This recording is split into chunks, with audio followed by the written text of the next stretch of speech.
When you think of northern Philippines, Ilocos comes to mind as a place most travelers are keen on visiting. There's a lot more to Ilocos than the fame of a dictator. So much to do, see, and eat that is comparably different from anywhere else in the country.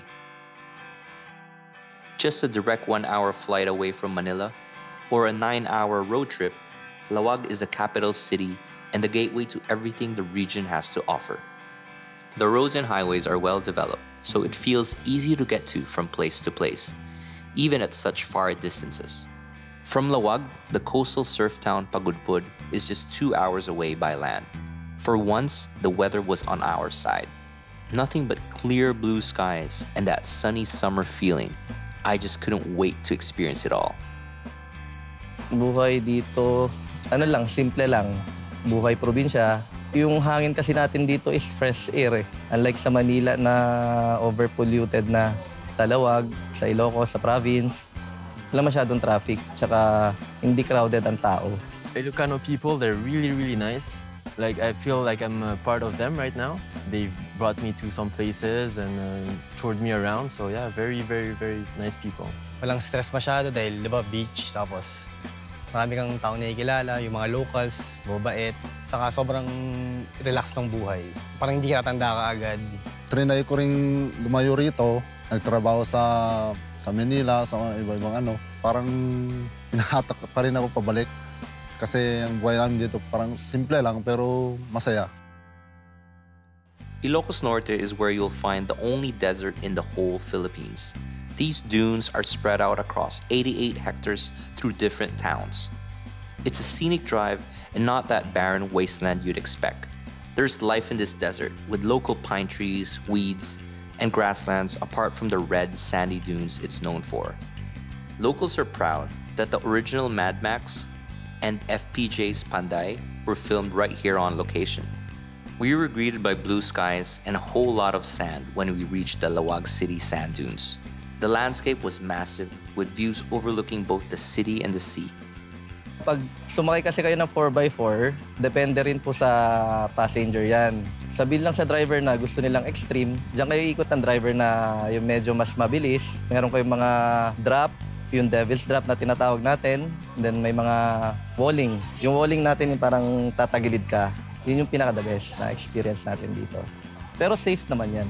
Lahat ng mga drivers natin, praktisado yan. Expert drivers take you out on a 4x4 adventure going up, down, and even across the face of the dunes when you pick the extreme ride. It was like being on a roller coaster, pumped with suspense and heart-racing adrenaline.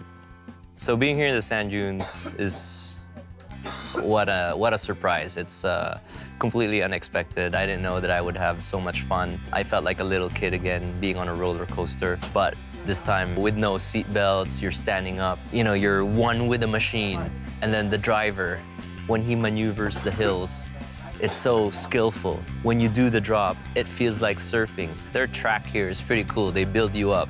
You know, they go slow, you go through the scenic parts first, and then it progresses. And then they go to the technical areas. And then they do the tricks, they do the donuts. It is truly beautiful. It's a new side of the Philippines. So when the driver said that he's gonna go up that hill, at first I'm like, okay, can this truck really make it up that hill? And it did. And at first, syempre, nagwo-worry ka, tatakot ka, kaya, kasi steep eh. And then, kaya. And then when he does the turn, yung sa wall, grabe, like, dumidikit yung car. Dumidikit siya. I am actually stoked. Just the adrenaline, the rush, the excitement, the fear, and the element of surprise. Amazing. Highly recommended. I can do it all over again tomorrow. Since the waves weren't working that morning, I was convinced to try another kind of surf, but this time on the sand. Up next, sandboarding. My very first time. I've seen it in photos, videos. I'm excited. It's gonna be another adrenaline rush. I think it's good practice for surfing when you do the drop. I hope I don't fall, because I don't want to get dirty. It was my first time on a sandboard, and that steep incline was like being on a big wave.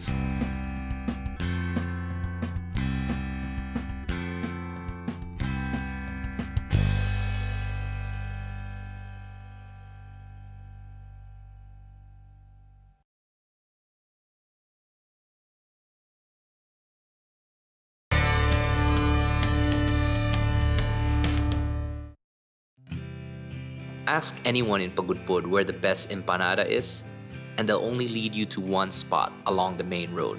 Angela's Empanada is served crispy and filled with mungo, shredded cabbage, and a generous serving of their homemade garlicky longanisa, and a freshly cracked egg right in the heart of the dough.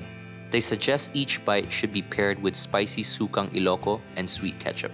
Since it was my first time in Pagudpud, tasting the empanada was great, but it wasn't enough. I was lucky Revy and Ronald took the time out to show me how they'd been doing it for the past 12 years. We are here at Angela's Empanadas. Kasama ko ngayon si Kuya Ronald.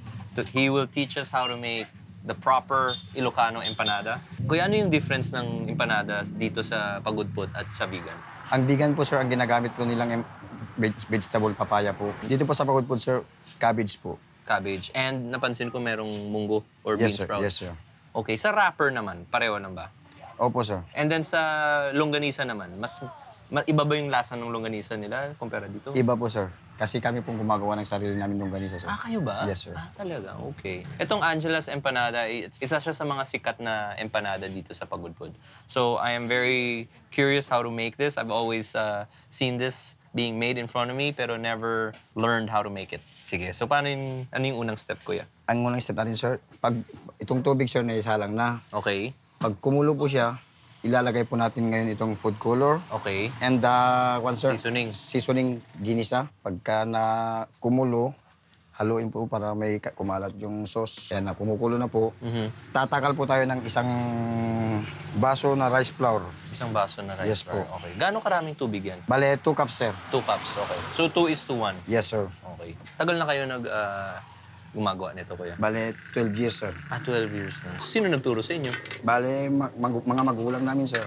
Walang mantika, ano? Walang mantika, sir. So, tubig lang talaga. Oo, sir.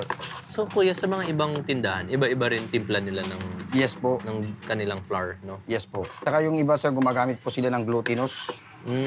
Kaya yung empanada nila mamantika po. So, yung original talaga na... Bigas talaga, sir. Bali, ang original po ng empanada po dito sa Ilocos po, sa Batak po talaga.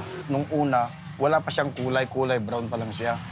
Bali, ang nilalagay po na sa giniling na karne at saka carrots. Tapos, binago-bago, iniba naman, nilagyan ng longganisa. Sige. Ano na yung next natin? Ito na po. Pagkatapos na po ng naluto, kukuha po tayo ng niluto nating rice. Mali, konti lang. Ano? Opo. Yung basa niya, sakto na yun. Opo, tama na po yan. Tapos haluan po natin siya ng hindi luto. Okay. Ah, marami rin, ha? Opo.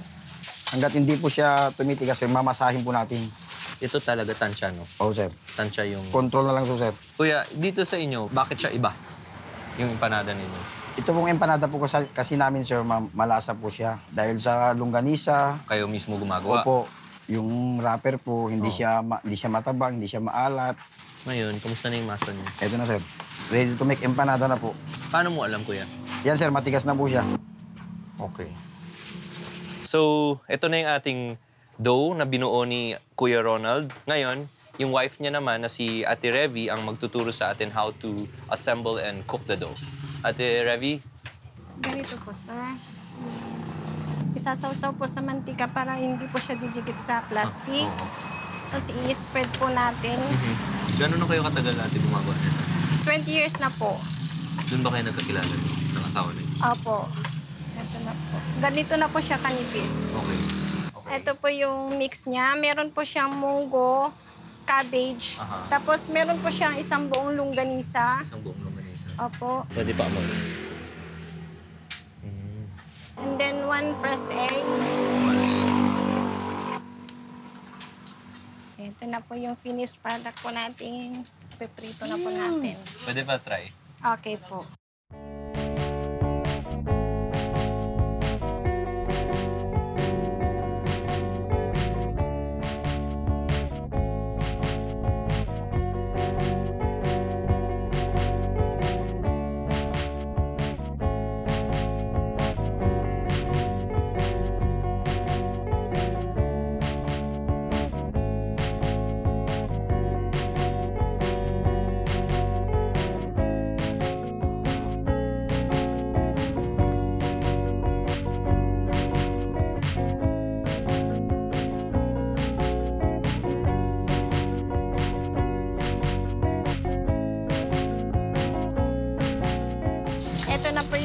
Chinese product.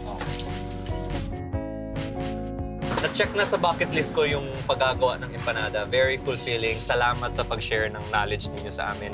At salamat sa pag-correct ng mga mistakes. Ganun talaga ang buhay. You make mistakes, basta wag mo nang ulitin. At yung mistakes, kainin mo.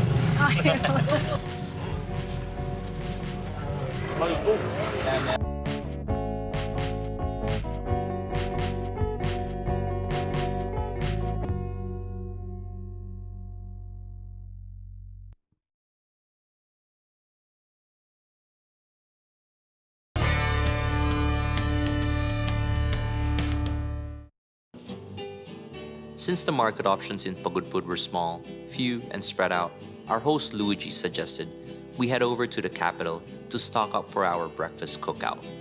True enough, the Lawag City Market was the biggest and busiest I've seen this trip. I made my way through various makeshift stalls with goods spread out in blankets on the floor, showing the fresh and abundant produce the region had to offer. My mind was on overdrive, thinking of all possible combinations for a killer breakfast. We're here at Lawag Market. It's a Sunday. We're gonna shop for tomorrow's brunch. We're cooking for Luigi and his friends in his resort, Villa Manuela. So we're gonna see what's out here, what's unique. I want to get something from this place and make something local, and at the same time with a little twist that we can give. So Luigi said it's the market day, so it happens every Friday, Saturday, Sunday. So that's why I guess they close the street here. Everyone's here. I mean, you can see the produce is very good. It's very fresh. I'm excited to buy ingredients here. I'm here at the bean stall. This is the green beans, the white beans. Ano yung local name nito? Balinsuet. Balinsuet. And ito yung white beans. Ano naman tawag dito? Bichuelas. Bichuelas balinsuet. I want to get 3 kinds of beans. So I'm gonna get this. Then I'll get giniling na munggo. 200 grams nga. 200 grams. I don't know what's it called. Ano tawag dito? Ha? Dalag. Dalag. Dried dalag. Dry. So, boneless bangus, no? Bali tayo. Ilang piraso yan? Ba tayong 3, ano? For tomorrow's dessert. Tupig. Like grilled rice cakes. That pastillas, I'll melt it. Make a pastilla sauce. So this is something I found here at the Lawag Market. I've never seen this ever. Basically, they're like witch doctor stuff. Basically, anting-anting. Ano, ito para sa tanto. Pagpausok ng sa gabi, yung mga 6 o'clock, pang sa bad spirit. Para sa bad spirits, pausukin mo. Para mawala. 6 o'clock. I-combine mo to. Paano mo pa usukin to? Ito, pagsamahin mo ito, pero konti-konti lang. Tapos, yung bato naman, Ibalot mo sa yung papel o cellophane, sunugin mo para ito naman ate. anip sa bata. Yung mga 2 years old, ito naman yung pang-ilang. Ala, ano to? Pang-kontra sa kulang. Ano yung kulang? Kung halimbawa, kung nakulang ka, yan ang pahit mo. Hindi ko maintindihan sa sige, wag na lang natin tanungin. Sige ate. One of the best beaches in Pagudpud is Saud. Known for its clear waters and pristine white sand, it's been dubbed as the Boracay of the North. What sets it apart is the fact that it feels so private. It's not crowded at all, so it feels like you have the place all to yourself. Saud is clean, peaceful, and doesn't feel commercialized, even if there are a handful of resorts around. You even get to enjoy the view of the iconic windmills in the distance. Well, I was really amazed. It's one of the best beach that I've seen. The vibe here, there's virtually no one, which makes it really more like a personal experience. Perfect place to relax. Dito sa Saud Beach, maganda yung alon, malalaki, saka sarap mag-surf. Our season here is amihan, November until mid-March. Meron kaming alon and it's pretty good waves. Kumpara sa ibang lugar, Saud Beach ay natural lang siya. Hindi sila nagtatayo ng mga hotels Preserve na mula noon hanggang ngayon, ganun pa rin yung itsura niya. Pag gising mo sa umaga, pagpunta mo sa beach, makita mo talaga yung parang tahimik siya, napaka-aliwalas. Kahit may problema, pagpunta mo lang sa beach, tatanggal lahat yung problema mo dahil sa ganda ng paligid na nakita mo.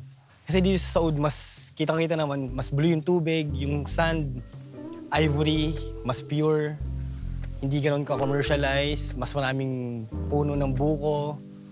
Mas marami kang locals na makikita na nandito kasi ibig sabihin nun, hindi pa na-develop masyado. So more closer ka sa nature pagka ganun. You get the best of both worlds. You have the mountain, you have the sea, and the water is just, the color of the water is so beautiful. The surf, there's not much crowd. It's an amazing place. Villa Manuela was the first resort to ever open in Saud, and it's right in front of the beach. It's owned and managed by Luigi Gingon, who grew up and lived in Manila his entire life despite his Ilocano roots. When the opportunity arose and his family needed someone to manage the resort, Luigi stepped up and never looked back. Living here is simple life lang, period. When you wake up, you see the beach, it's beautiful. I lived in Manila my whole life, then transferred here, yun yung best decision sa buhay ko. For our last meal in Pagudpud, Luigi and his friends requested that I do my interpretation of a classic Hawaiian breakfast. They were with me shopping in the market and had no idea what to expect. We went to Lawag Market, and then one of the boys requested for spam. So it kind of gave me an idea what kind of food these guys eat. But at the same time, I still wanted it to be Filipino. The Coco Bar and Grill staff, they were a little bit nervous because I guess nangingibago sila to have a chef in the kitchen. And then, you know, kanina, because I guess I didn't know what I was doing. So while I was prepping, I was still thinking and I was just very, very quiet. Kanina, I was more serious than usual. I guess it freaked them out. Magsalita ka lang para alam ko nandiyan ka, ha? Hindi naman kita kakainin eh. Di ba? Buhay sa kusina, di ba?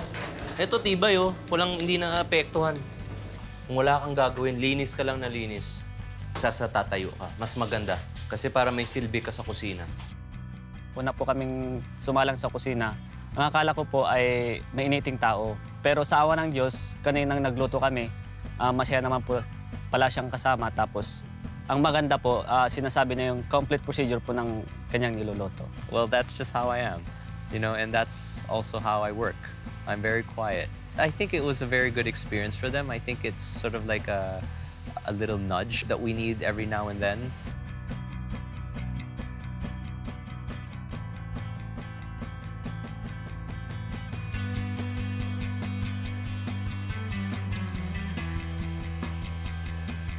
It was such a great feeling to feed the guys at Villa Manuela, and we were all pleasantly surprised at the outcome of this meal. All right, so we'll start with the banana pancakes with banana chips. Garlic tuyo fried rice with tinapa on top. Special request, katsu oatmeal spam.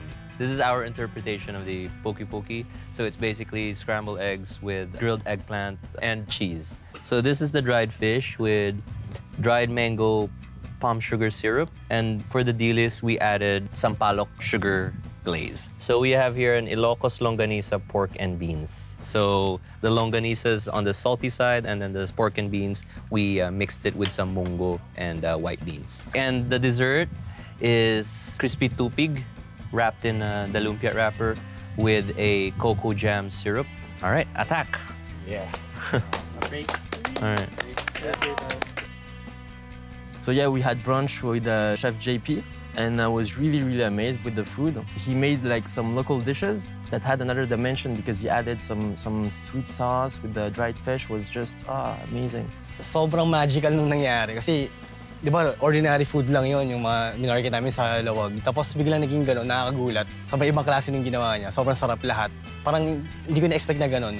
Yung pinaka gusto ko po sa lahat, yung pork and beans po niya. Sobrang sarap po. Yung longganisa, pork and beans, sobrang sarap. I think the highlight of the meal, surprisingly, was the Ilocano longanisa pork and beans. And everyone seemed to say masarap more than 2 times. When that happens, that means it's really good. I'm reminded when I see people's reaction that I'm doing a good job, that I still have it. I felt very accomplished. Even like our two cameramen, they are so used to me cooking. They've seen almost everything. But today I kind of like made them smile and like, you know, they're like, oh, wow. Deep down, I really wanted to make it special for the people I'm cooking for and for the people I've been cooking with for the past 6 months or so. These experiences are good reminders of how to cook sincerely because you do the whole process and even from serving. And you also see their faces if they like it or not. And then when you see that positive reaction, it's very inspiring. And that is why we cook from the heart. The sincerity that we give in cooking is passed on to the appearance and flavor of our dishes. That is special. That is your gift. And I want to share that to everyone that I'm cooking for. Spending a few days in Ilocos really made me appreciate the warmth and hospitality from the people here. Everyone was so accommodating and helpful, really making sure we experienced the best they had to offer. Hopefully, when people come here, when tourists come here, they respect our home. They respect Pagod Food. They respect the people lang. It always amazes me to see places where the regional culture is so strong. The people here feel so much mesmerizing pride just being Ilocano. And being from Bacolod, I can completely relate. One of the reasons why I love doing this show is because I really want to share my food to the Philippines. I think my food is special, it's soulful, it's sincere, and it's creative. And I also want to share that knowledge to everyone. It's really like inspiring people that in their own little market, they can create these kind of dishes. They can use these creative techniques, these creative dishes to do something different, to push Filipino food, just represent Filipino food in a better light.